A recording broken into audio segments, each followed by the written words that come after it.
Welcome to this Photoshop tutorial where we're now looking at auto blending of images. This allows you to take multiple photographs, maybe different panoramic views of something, and to then scale them together and get Photoshop to actually put them together and seamlessly blend them.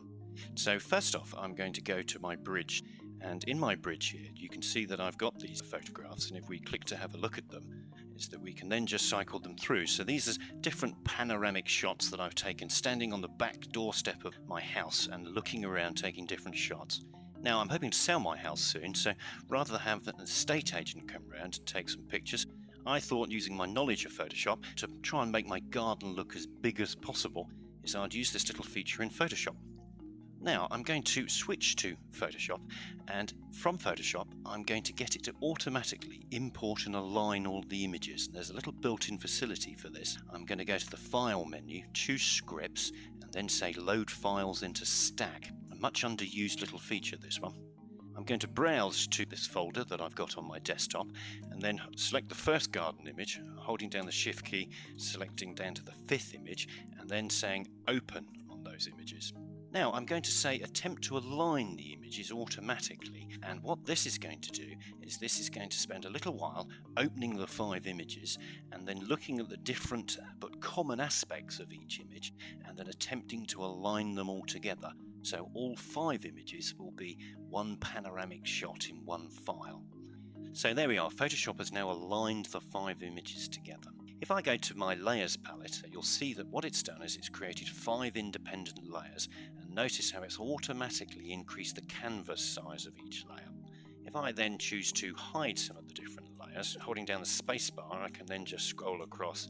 You can see how it's put the rightmost image on the right hand side, and if I reinstate the topmost layer, then that's the left hand side most image. It's automatically changed their height between all of them to montage them all together. Now I'm just going to close the layers palette, and we're just going to zoom out a bit. So I'm holding down Apple Alt and Spacebar on a Mac, or Control Alt and Spacebar on Windows, just to zoom out so I can then see all 5 images together. You can see that there's some light discrepancy between the images. So the one on the left hand side, but due to the position of the sun, seems to have fairly good tonal range, and then there's the middle image is a bit lighter than this image, which I guess is image number 4, is lighter again, which is where the sun was really reflecting off my camera.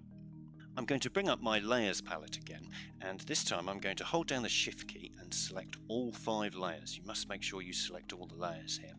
And under the Edit menu is this great little feature called Auto Blend Layers. Now, if I choose this feature, what this is going to do is going to automatically blend the 5 layers, balancing the light between them, and really just fixing the whole image up.